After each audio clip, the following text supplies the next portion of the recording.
Welcome back to our channel, SOB fans. Today is a beautifully dramatic day to dive deep into the latest shockwaves hitting Port Charles, and we have so much to discuss regarding our favorite family. A ringing phone in a silent office, a voice on the other end delivering news of twisted metal and ash, private jet chartered to carry away a problem, instead becoming a fiery tomb in the sky. The seismic shift in momentum is instantaneous, leaving the survivors to choke on the smoke of their impossible, fatal. I am absolutely vibrating with joy over the sheer narrative brilliance of Michael Corinthos receiving that fatal phone call in his office. When Michael dropped the phone, his face draining of all color as the authorities confirmed the jet had exploded right after takeoff with 0 survivors, I literally jumped off my couch. I feel so incredibly electrified by this scene because, to me, it perfectly shatters the illusion of control Michael has been clinging to for months. I love the way the lighting changed in his office, casting long, cold shadows across his face as the reality set in that Jacinda Bracken is. It was a masterclass in visual storytelling, and I genuinely think we're missing the point if we don't recognize this as one of the most pivotal moments in Michael's entire character arc. I feel so incredibly moved by the way Michael collapsed against his desk, weeping uncontrollably, because it anchored his grief to the very physical space where he thought he had solved all his problems. Just episodes ago, we watched him hand Jacinda an envelope full of cash, coldly telling her it was time to move on from Port Charles. The way I interpret it, Michael thought he was being the quintessential, pragmatic Corinthos handling a threat to his children with a clean, bloodless. But watching him stare at his trembling hands in that office, I believe he finally understood the horrific irony. I think the writer's choice to have him realize that his severance package was actually a ticket to her execution is the kind of poetic tragedy that makes this show. I know a lot of people in the fandom are saying this storyline is rushing Jacinda's exit, complaining that killing her off in a plane crash so soon after her departure feels abrupt. But I actually think this sudden, violent end is exactly what's needed because I feel like it leaves a permanent, unhealable scar. If Jacinda had simply started a new life in another city, Michael could have justified his cruelty. He could have told himself he did the right thing for Wiley. But by having the plane he chartered explode, the writers have irrevocably tied Michael. I feel absolutely thrilled by this narrative choice because it forces Michael to confront the lethal consequences of his extreme protective instinct. The transition to the Quartermaine living room was equally breathtaking. I feel devastated for Michael because watching him sit numbly among Jacinda's lingering possessions proved that he cannot simply erase the woman who loved him. I think the set design here was brilliant. Placing Michael in the sprawling, traditionally cold, Quartermaine living room made him look so small and broken as he clutched her belongings. When Carly walked in and found him sobbing, I felt my heart drop into my stomach. I believe the dynamic between mother and son in this scene is the best they've written for them in years, specifically because Carly knows all too well what it feels like to carry the weight of collateral. When Michael looked up at Carly with tears streaming down his face and confessed that he felt like a murderer, I felt a genuine chill run down my spine. I think Michael was absolutely right to feel this way, and here is why his dialogue backed up my take. He actively forced her onto that specific plane. He didn't just break up with her, he orchestrated her entire exit. I love the raw vulnerability in his voice when he admitted that his extreme measures to protect his family indirectly.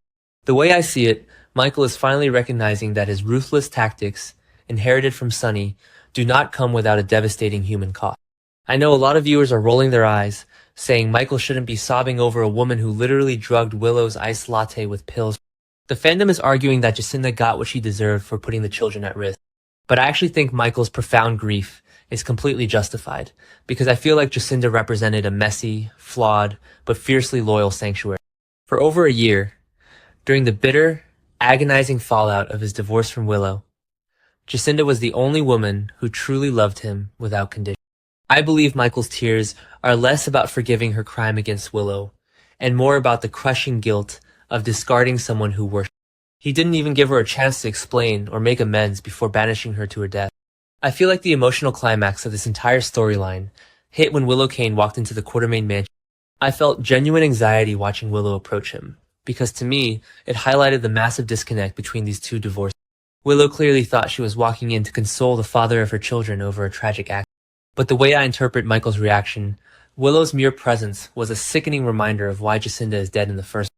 I think the writer's choice to have Willow attempt to offer sympathy was a stroke of genius because it perfectly set the stage for Michael's explosive, venomous back. When Michael lashed out at Willow, screaming through his tears, I felt completely captivated by the raw hatred in his eyes.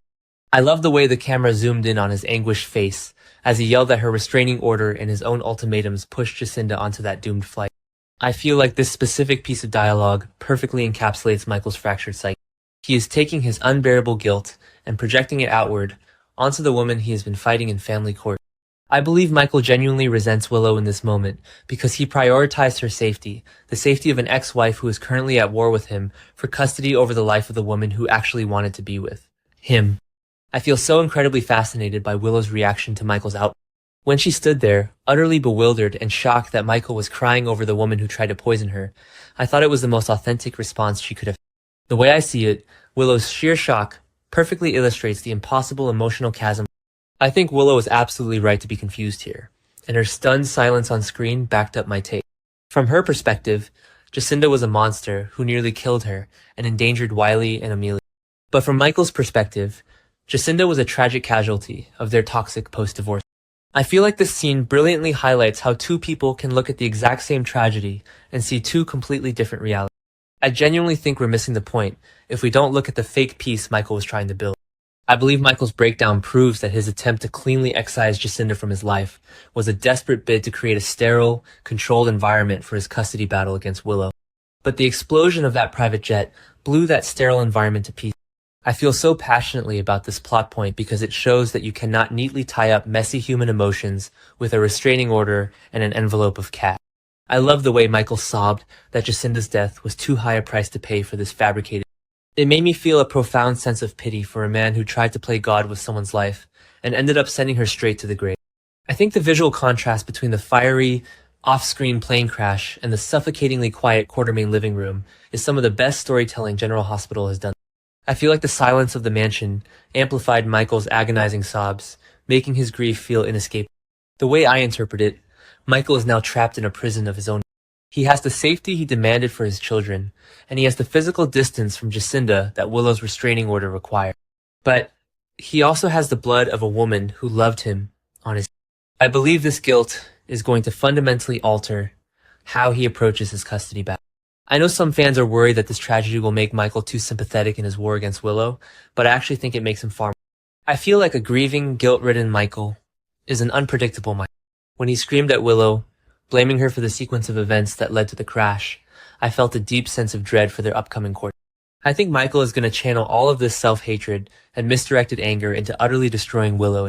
The way I see it, he will not let Jacinda's death be in vain. He will use this trauma as fuel to ensure he wins full custody, punishing Willow for the role she inadvertently played in this night. I feel so incredibly invested in these specific characters right now, because the writing is forcing them into the darkest corners of their own morality. I love the specific moment when Michael looked at Jacinda's belongings and realized he never gave her a chance to fix her mistake. It is a hauntingly beautiful realization that ties back to Michael's own history of making mistakes and needing forgiveness. I believe this storyline is working so well for me because it refuses to let Michael be the undisputed hero.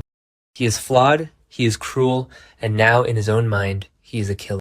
I feel absolutely certain that the ghost of Jacinda Bracken is going to haunt the Quartermaine boathouse and Michael's conscience for a very long time. I think the writers have perfectly positioned Michael at the edge of a psychological cliff, and Willow's attempt to comfort him was the final push that sent him over.